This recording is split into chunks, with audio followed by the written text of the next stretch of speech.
Hello friends, it's me, and today let's watch Game Theory. Is Silksong actually too hard? From the Game Theorists. Together, let's go. Let's start. Thank you. Is Silksong too difficult? Yes. And there's a very good reason as to why. The lore. Let me show you. Hello Internet! Welcome to Game Theory, the show that will let you rest so long as you pay the subscribe toll. There, rest your weary soul, because after Hello Internet, welcome to Game Theory. Subscribe. Thank you. 8.5 years of waiting, the sequel to 2017's indie darling Hollow Knight is here. To say that Hollow Knight Silksong is all people have been talking about would be an absolute understatement. Indie developers moved their release date so it wouldn't compete with Silksong. Every game store crashed on release day, and there has been video after video talking about how freaking hard this thing is. I was fortunate enough to get to play the demo early at PAX West. Big shout out to Nintendo for hooking me up. And I have to agree, this thing is tough. But now that the game has been out for a bit and I've had a chance to dig in a little deeper, I realized it has to be this way. Not because that's what makes a good game, and not because it gives everyone in your chat a chance to yell, "Get down!" It's because of the other reason people love talking about this franchise. The different kind of GG. Normally it's like good game when the game is over. Now it's GG as in get good. But jokes aside, I really think that Silksong is a great game because of the current markets. Every game is like expensive, costly, very pricey, and Silksong is like, we understand what the gamers are, we're going to lower down the price to a more reasonable price. So thank you so much. And it's a good game, so thank you. Thing we all crave, sweet, juicy lore. Hollow Knight is well known for its deep and complex lore, and this game's difficulty, as well as all the in-game dialogue, cutscenes, and even poetry, tells us a lot about the world of Hollow Knight and the real story that lies beneath. That Hornet, the character we've been playing as throughout the game, is actually the Pale King. I'm kidding, please put down the pitchforks. But who Hornet is does also tie into the deeper lore of this game, and they are actually the key to figuring out where things could go in the future. Grab your silk spools, theorists, because we're gonna need it to weave together the hidden lore of Hollow Knight Silksong. I'm sure. Let's be honest with each other. Alright, this is the second game of the Hollow Knight series, I think, and it's so successful. There'll probably be another game in the future. Many of you are familiar with the story of Hollow Knight, but it has been 8 years, so it's probably worth a little refresher just so we're all up to speed. In Hollow Knight, we explore a kingdom containing many different lands and bugs within it. However, one day, long before the game begins, these lands are usurped by a higher being known as the Pale King, who wishes to rule over and unify the land. Even the tribes who worship the higher being known as the Radiants turn their backs to worship this new Pale King, sealing the Radiants away. Unfortunately, the Radiants fight back, causing an infection to break out, taking control of the bugs in the kingdom, and gets them to worship the Radiants like they used to, leading the kingdom to fall into ruin. Years later, one of the king's descendants, the Knight, comes to bring peace back to the land, ridding it of the hostile takeover of the Radiants. That is a gross oversimplification of the story. If I went into more detail, honestly, I would be here all day. The story is just that dense, so I highly recommend that you go and check out fellow YouTubers like Mossbag if you want a more detailed breakdown. These guys have Thank you so much. Thank you. been studying every detail for years, so they absolutely know what they're talking about. But now, there's the new story of Silksong. In Silksong, And let's be honest with each other, the backstory lore of the game is very, poetic. And also fun fact, I got this, I watched this video in the first minute, 46 seconds, so I was quite early to the video. Yeah. we explore a kingdom containing many different lands and bugs within it. However, one day, long before the game begins, these lands are usurped by a higher being known as Grandmother Silk, who wishes to rule over and unify the land. Eventually, the tribe that worship Grandmother Silk turn their backs on her, sealing her away. Unfortunately, Grandmother Silk fights back. Through her silk, she takes control of the bugs in the kingdom, driving them mad and gets them to worship Grandmother Silk like they used to, leading the kingdom to fall into into ruin. Years later, one of the king's descendants, Hornet, comes to bring peace back to the land, ridding it of the hostile takeover of Grandmother Silk. Again, another grossly simplified version of the story, and again, I highly recommend you go and check out other YouTubers like the Librarians for a more detailed rundown. But this should be enough to get us going today, because from what little I've said, you might have noticed that both these games' overall plots seem awfully familiar, and you'd be right, and that's on purpose. By having both Hollow Knight and Silksong tell these parallel stories, it allows the differences that do show up to stand out way more. And those things combined help paint a much larger picture of the themes and symbolisms that surround this world. In Hollow Knight, the ruined land Hallownest already had a higher being before the arrival of the Pale King, the Radiance. When the Pale King took over, the Radiance was largely forgotten and so became angry, infecting the world and the bugs within it. On the other hand, Silksong's Kingdom Usurper and Infection Bringer are one and the same. Grandmother Silk is a higher being that takes over Farloom, but her creations, the Weavers, soon learn that this ruler isn't all it's cracked up to be, and so put her to sleep. Now, desperate to be awakened, Grandmother Silk begins using her silk to take over the minds of the people of Farloom. Both kingdoms are taken over by an outside force and end up in complete ruin. The similarities are obvious. It shows us the cyclical nature of this world. Something will always take over and end up leading it to its inevitable destruction one way or another. But the unfortunate thing is, well, there's a saying in English: absolute power corrupts absolutely.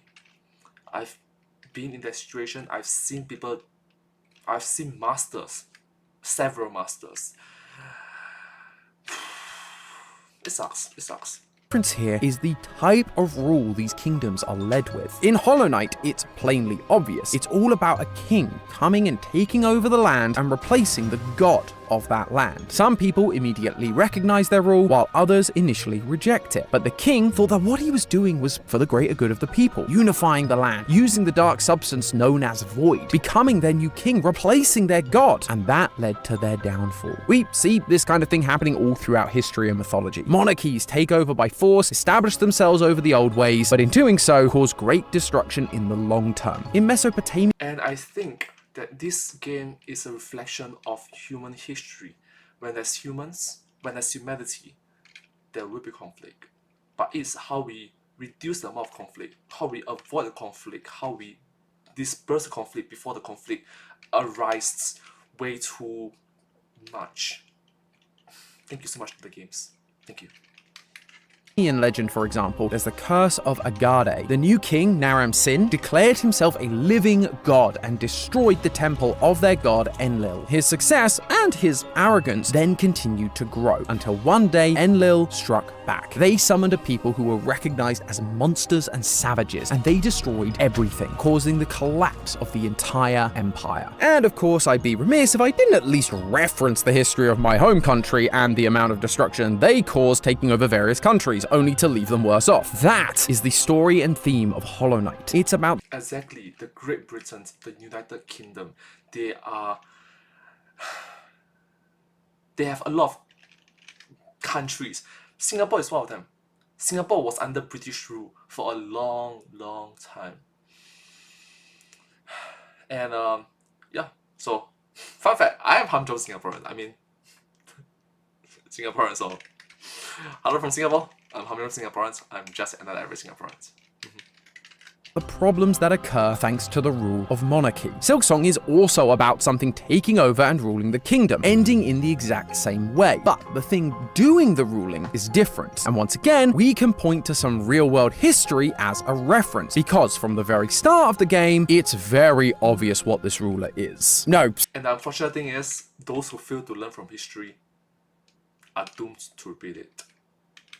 Sorry, that's not it. That is Blue Protocol Star Resonance, a free MMO with a charming anime art style that has honestly been a bit of a welcome break that I've needed while grinding away at these impossible levels to solve the lore of this theory. They were also kind enough to partner with me for this episode, so that's neat. It too has sweeping maps and a gorgeous aesthetic that you can just get completely lost in. Although, unlike some of the more challenging levels we've seen today, where you just have to grind and grind no matter how hard, I can change up Blue Protocol Star Resonance's game gameplay to match my mood. If I get stuck somewhere, I can go team up with other players and go on raids, or if I'm tired of battling altogether, I can just relax by exploring or going fishing. So whether you're a hardcore gamer or a casual player, you'll have your own choice. And that customized experience carries on with their hero classes. I personally chose the beat performer because his strength relies on my intelligence. Plus, I mean, he has a sick guitar. Who wouldn't want to be him? Well, maybe you. Head on down to the description and click the link. Maybe we can even rock out on a raid sometime. But for now, let me show you what we're seeing from the very beginning of Silksong. Throughout the game, we use... So, thank you so much for supporting the Game Theorists in this episode. Thank you. Let's continue. rosaries as a currency to buy items, tools, and even rest benches. Rosaries in the real world, however, aren't currency. They are a string of beads used by the Catholic Church for prayer and meditation. You also encounter other bugs, all embarking on a pilgrimage to a place called the Citadel. As we've talked about in recent theories, a pilgrimage is a journey to a holy place. Many religious people will take a pilgrimage to a place of spiritual significance in the hopes that they will be transformed and encounter God. There's even a literal confession booth where Hornet can confess her sins, just like in a lot of Catholic churches. Now, you might think that Catholicism is just a branch of the Christian faith, but that wasn't always the case. During the 6th century, Christianity began to spread across Europe, replacing German paganism. A few centuries later, Catholicism was the dominant force within Europe, and society was oriented around the church to the point where the church demanded that it have full control. They wanted authority, not just over spiritual things, but also over the rulers and kingdoms of Europe, to the point where the papal states were established. Places like central Italy, where the Pope directly ruled the territory. No king, no president. The Pope was the boss. While this started out with the best intentions, the popes wanted everyone's priorities to be fixed on God, they slowly became corrupted by their own power. For example, they began asking people to... Exactly. This sort of double standards is quite inevitable for human history, not just in one particular religion, in a lot of religions. The thing about it is, I'm Buddhist, so whatever he's saying right now, I understand to a certain extent, but not to a large extent. And fun fact, because of how influential the English language is, okay, like what I mentioned, that language that particularly thrive in the English language will dominate more. That is one of the reasons why in this current day and age, my generations, my peers, and even the younger peers, people that are younger than me or people around my age, there are more and more Christians, more and more Catholics, and less Buddhists, less and less Taoists, less and less Muslim, less and less Hindu. You get the point, okay? Because we need to learn to adapt. But to be honest with you, yeah, my Buddhist temple started to include both Chinese words and English words, Chinese dialects and English words, English teachings, which I think is good because it helps brings people together. Survival, adaptation, okay? After all, I'm a Buddhist. 我是佛教。阿弥陀佛，善哉善哉。You pay for spiritual benefits like confessing your sins in order to get into heaven. You even got a freaking certificate to confirm that your sins have been forgiven and you wouldn't be punished for them in the afterlife. Alright, so questions. It's a very legit question. What if you are poor? What if you are a farmer? What if you are robbed? What if you lost your money? What if you didn't bring your money? Because of money, you are unable to be forgiven for your sins. You'll be ostracized, you'll be isolated, and thus your survival is in question, all because you are poor. It is a huge double standard that the poor have to suffer through. Buddhism also has many pilgrimages to holy sites where people could trek to places like the Vatican in Rome, where the Pope resides. Now, look again at Far Loom. At the start of the game, we are shown a poem called Far Loom's Folly. This poem is absolutely talking about Grandmother Silk. They see your beauty so frail and fine, they see your peace woven of faith and toil, is about when Grandmother Silk first arrived, a beautiful, majestic being who seemed to be good, but by the time we get to Farloom, she's asleep in her cocoon, bound in slumber. And once Hornet finally awakens her, we see her true nature, a monster who wants control. But notice how each of these lines have a comma right in the middle of it? That is called a caesura, and it was most commonly used in a style of poetry that is largely associated with the Anglo-Saxons around the 6th century, right before Catholicism took over. It's symbolic of how Farloom lived prior to the religion of Grandmother Silk. Then there's the Citadel, the place that all of these pilgrims are traveling to. It is the epicenter of the kingdom. It's where Grandmother Silk and her weavers reside, just like the Vatican. And once again, the salvation this place offers isn't free. You have to pay to use rest benches. The confession booths can only be used if Hornet can cough up enough rosaries. And then there's the area where you can find an NPC called Loam, working ceaselessly in the hopes that his hard work will earn him a reward from the bugs of the Citadel. Run on the treadmill for a little bit yourself, and all you get is a single rosary bead. Although sometimes you don't even get that. Sometimes it's just dust. That is one of the reasons this game is so hard. It is to make you feel for the citizens of this world and the horrible religious rule they live under. In most video games, you'd expect some kind of reward once you complete a hard challenge, but when you finally get to the top of a difficult segment or you beat one of the game's many bosses, there's nothing. No special drops, no new ability, nothing. The most you can hope to find is a bench to rest at, but lo and behold, you have to pay for the privilege. Life under this society is pain. You have to work hard only to receive nothing for it. The salvation these bugs desire comes from a religion that requires you to earn your way into heaven. And even then, most of it is just a lie sold to them to better the ruling class. And thank The unfortunate thing is, it is still happening in this current day and age. The top 1% benefits, the bottom 99% suffer. It sucks. It truly sucks. to the game's difficulty, we get to feel it firsthand. Thankfully, we're being given a message of hope. Both of these corrupt theocracies began to shatter thanks to a single person. For Catholicism, it was Martin Luther, who saw that paying for forgiveness was wrong, and so began the Protestant Reformation. For Farloom, it's Hornet, challenging the reign over this kingdom and taking it down in order to restore freedom to the people. Whatever the ruling force is, in monarchy, a theocracy, or anything else, while they will become corrupt and while things will feel like they're falling apart, ultimately they will fail. All it takes is for us to stand up and fight for what is right. And that's a message I think we can all appreciate right now. But speaking of one person, there's a bunch of themes and symbolism surrounding Hornet specifically in this game that also deepen the lore and add to these discussions. We met Hornet in the original Hollow Knight, initially as a boss who we fought a few times throughout the game. She is the daughter of the Pale King and a weaver called Hera the Beast, making her the half-sister of the knight we play as in that game. But she isn't fighting us out of spite or jealousy. She fights us to test us, to see if we're strong enough to do what she cannot, save the kingdom. Despite being the daughter of the king, she is not able to stop the infection in Hallownest. There is a logical reason for this. The Radiance and its infection can only really be stopped by a creature of the Void, the opposing godlike force to the Radiance. But while that may be true, it doesn't mean Hornet doesn't feel like she's letting her people down. In one of the endings of Silksong, she's told to just let the kingdom of Farloom come down, but she refuses, saying, quote, "I have already stood the sentinel for one dying land. That role I will never play again." She felt like she wasn't strong enough to stop the infection. She wasn't what her kingdom needed her to be. Now we get to play as her. And despite her denying that she is a pilgrim to many of the characters, she does wish to change that part of herself. That is what's driving her. And from her time with the knight through her journey to the top of the citadel, she clearly does. When Hornet sees the knight in the original game, she calls them a ghost. They're nothing but an empty vessel. And there is no way something born of the void is capable of saving the kingdom of Hallownest. But of course, Hornet is proven wrong. The knight is more than what their origin defines them to be. In Silksong, Hornet then meets Lace, a creature made entirely out of thread by Grandmother Silk.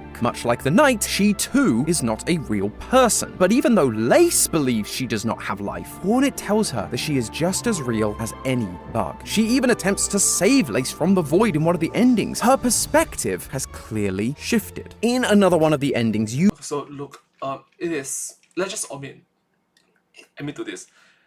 Life is a really delicate balance between several different aspects of things. Okay, if one side dominates way too much, it's not good. If the other side dominates way too much, it's also not good.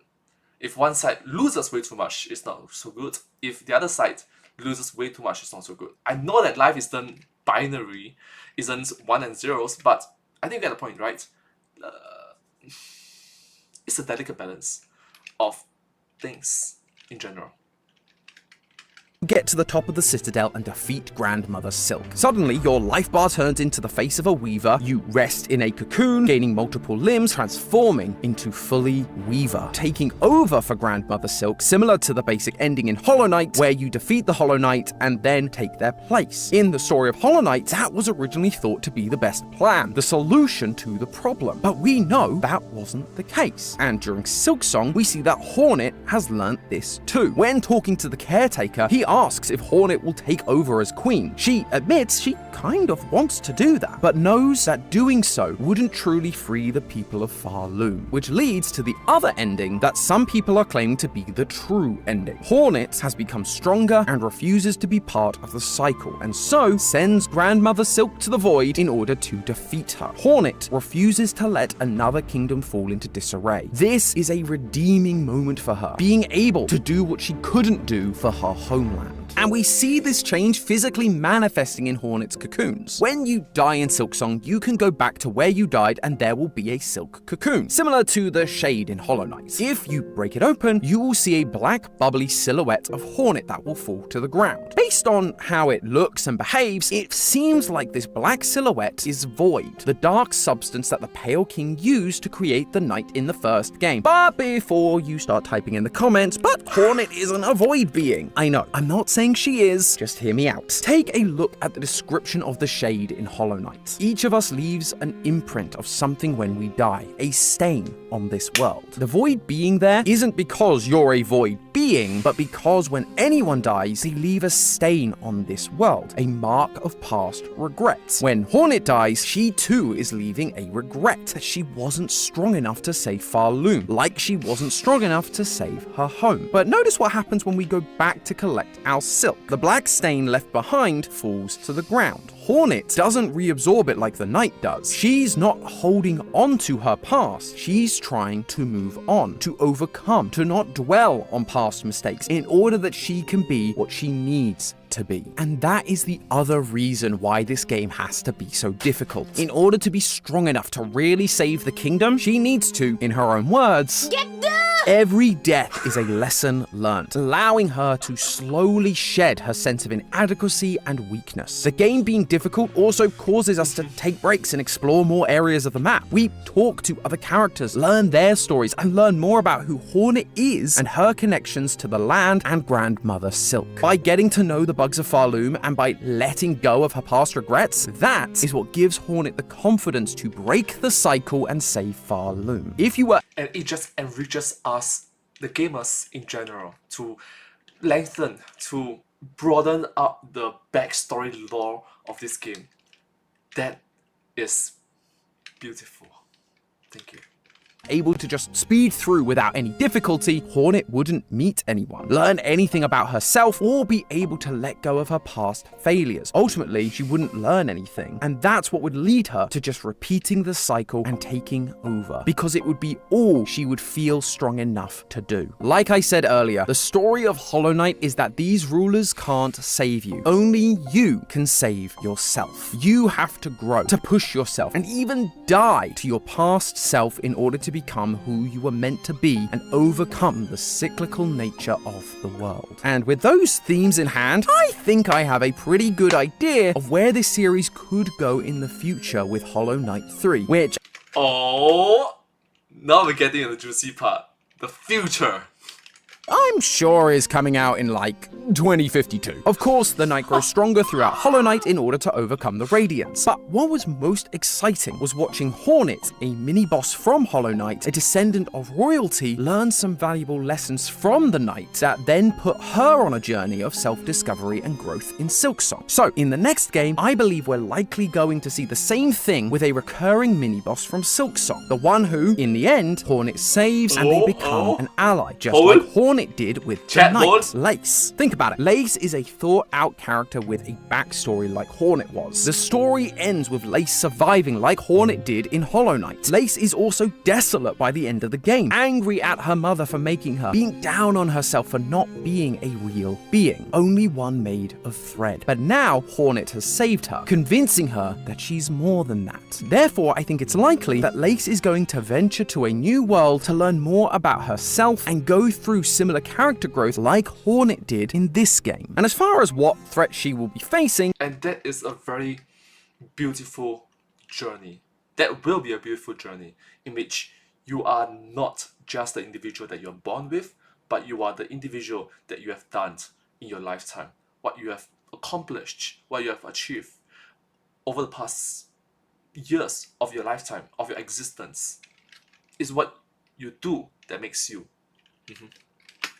well, we've already talked about how the themes of each of these games have been centered around the kind of rule, be it a monarchy or a theocracy, and how eventually it becomes corrupt and falls apart, reflecting history. So, what's the next kind of rule that in history comes after the classic monarchy, empire, or theocracy that was full of corruption? It's something known as a merchant republic. Now, while the word republic sounds promising, it's really more of an aristocratic oligarchy run by a small group of nobility and merchants. We saw it in Venice between 679 to 1797 AD. There was an elected leader, the Doge, but while at first they were elected to lead, over time they became more of a figurehead, a puppet, someone to be manipulated and controlled by the wealthy, which would tie in nicely to Lace's journey. Is it something similar to the Great Indian Trading Company, the one that UK back when England was empire, but when UK was empire, the British were empire, the Great British Empire, the Great Indian Trading Company. Is it something similar to that?